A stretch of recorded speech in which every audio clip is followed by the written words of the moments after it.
बड़ी बहू वर्षा हर काम में बहुत तेज थी। वहीं छोटी बहू हर्षा हर काम आराम से करती। वर्षा को अपनी तेजी पर बहुत घमंड था। वो बात बात पर हर्षा को ताना मारा करती। एक दिन वर्षा किचन में खाना बना रही होती है और हर्षा से कहती है, देवरानी जी, इतना धीमे धीमे खाना बनाओगी तो लोग भूख से मर जाएंगे। पिछले जन्म में कछुआ थी क्या? मेरा तो पता नहीं, आप बहुत तेज हो। आप पिछले जन्म में घोड़ा थी क्या? वर्षा आराम से चली जाती है।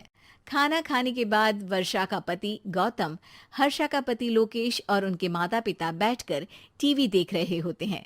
तभी सास कहती है, अरे रामायण लगा दो हर्षा। हर्षा धीरे धीरे चैनल बदलती है।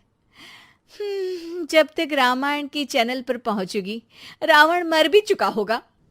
हाँ बेटा हर्षा, जल्दी लगा देना, राम भगवान के दर्शन कर लूं। जी लगा तो रही हूँ। इतना स्लो? सासू माँ इतने में तो अयोध्या जाके राम भगवान के दर्शन कराएंगी। सब वर्षा की बात पर हंसने लगते हैं। वर्षा हर्षा के हाथ से रिमोट लेकर रामायण लगा देती है। हर्षा बुरा नहीं मानती और वो भी हंसते हुए वहां से चली जाती है। एक दिन हर्षा खाना खा रही होती है। तभी वर्षा वहां आके कहती है, अरे कितना धीमे धीमे खा रही हो। इतने में तो शादी में 100 लोग खाना खा लेते। आधे घंटे से खाना खा रही हो तुम। अरे खाने को चबा चबा कर खाना चाहिए। हाँ हाँ, आप तो चबा के भी खाती हो और दबा के भी। अरे आपको मेरे धीरे खाने से दिक्कत है या ज्यादा खाने से? अरे आप धीमे खाओ या ज्यादा खाओ मुझे क्या, बस मैं ये कहने आई थी कि सुबह कुछ मेहमान आ रहे हैं, जल्दी उठ के खाना बना लेना, देर मत करना। साथ में बनाते हैं ना। तुम्हारे साथ बनाऊंगी तो स्पीड को 5वें गियर से पहले गियर पर ले आना पड़ेगा। अरे भाई, तुम्हारे साथ रहकर तो मेरी तेज रफ्तार पर भी असर पड़ेगा और मैं भी तुम्हारी तरह हौले हौले काम करने लगूंगी सब। ठीक है, मैं पराठे बना लूँगी और सब्ज़ी बना लूँगी। आप चपाती बना लेना और दाल बना लेना। हाँ हाँ ठीक है, पर अलग अलग ही बनाएंगे। अगले दिन हर्षा जल्दी उठ के काम करने लगती है और वर्षा सुबह उठ के ये सोच के वापस सो जाती है कि काम तो वो तेज कर ही लेती है। अगर थोड़ी देर सो भी जाएगी तो भी हर्षा से पहले तो काम निपटा ही लेगी। हर्षा बेटा, आज भगवान के लिए थोड़ा जल्दी हाथ चलाना। हाँ, मेहमान आने ही वाले हैं। जी हाँ माँ, आटा गूंद लिया है, आलू उबल रहे हैं, पराठे बनाने ही वाली हूँ, फिर सब्जी भी बना लूँगी। इतने में ही वर्षा वहाँ आ जाती है। माँ जी, मेरा तो आप टेंशन ही मत लो, अभी उठी हूँ, लेकिन देखना खाना फटाफट राजधानी एक्सप्रेस की स्पीड से बना दूंगी। इतने में ही मेहमान आ जाते हैं। आइए आइए आइए, खाना बन ही रहा है, चाय बनवा लेती हूँ पहले आपके लिए। सास किचन में आती है। वर्षा, वो लोग आ गए, चाय बना दे जल्दी से। हर्षा को नहीं बोल रही क्योंकि वो तो सुबह की चाय देने में शाम कर देगी।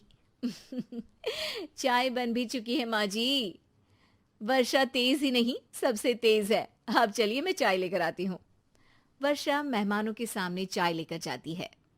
ये हमारी बहू है वर्षा, तेज वर्षा कहते हैं इसको। हर काम में इतनी तेजी रखती है जैसे मिल्खा सिंह भाग रहा हो। अरे वाह वाह, फिर तो खाना भी जल्दी मिलेगा हमको। हाँ हाँ, आप चाय नाश्ता खत्म कर लेंगे, उसके पहले ही वर्षा जल्दी से स्वादिष्ट खाना भी लेकर आ जाएगी। वादा तो कर लिया जल्दी खाना देने का। आपकी चपाती भी नहीं बनी और दाल भी नहीं उबली। फिर भी तुमसे पहले काम खत्म हो जाएगा मेरा। तुम्हारी तरह नहीं हूं, घड़ी की सबसे पतली सुई की जैसे धीमे धीमे धीमे काम करती हो तुम। बस वर्षा अपने तेज हाथों से दाल कुकर में चढ़ाती है और आटा निकाल के गूंथने लगती है। थोड़ी देर में कुकर की तेज सीटी बजती है। और वर्षा का हाथ डोल जाता है। आटे में पानी ज्यादा पड़ जाता है। अरे रे, आटा तो ज्यादा गीला हो गया। वर्षा जब रोटी बेलने लगी तो एक भी रोटी गोल नहीं बन रही थी। कोई रोटी श्रीलंका के नक्शे जैसी थी तो कोई रोटी ऑस्ट्रेलिया के नक्शे जैसी बनती। वर्षा चिढ़ जाती है। कुकर फिर से जोर से सीटी मारता है। सास बाहर से आवाज देती है। वर्षा बेटा, आज स्पीड थोड़ी कम लग रही है। टाइम और लगने वाला हो तो बता दो बेटा। वर्षा को ये बात सुनकर बहुत बुरा लगता है। वो सोचना भी नहीं चाहती थी कि कभी उसकी तेजी पर कोई सवाल उठेगा। वहीं हर्षा धीमे धीमे अपना काम करती रहती है। वर्षा दाल बनाते वक्त भी इतनी घबरा जाती है कि जल्दबाजी में दाल में नमक ज्यादा गिर जाता है। वर्षा का खाना फिर भी हर्षा से जल्दी तो बन जाता है और जब खाना मेहमानों के सामने लगता है तो सब हर्षा के खाने की तारीफ करते हैं। अरे पराठे तो कमाल की बनी है और सब्जी भी। बस दाल में नमक थोड़ा इधर उधर हो गया है। वर्षा को बहुत शर्म आती है और वो नीचे सर करके खड़ी रहती है। तभी हर्षा कहती है, वो ना मैं थोड़ी जल्दबाजी कर गई और नमक ज्यादा हो गया, पर पराठे तो वर्षा भाभी ने ही बनाए हैं, इसीलिए तो अच्छे बने हैं। वर्षा ने कभी नहीं सोचा था कि हर्षा के काम की इतनी तारीफ होगी, लेकिन वो उसका यश वर्षा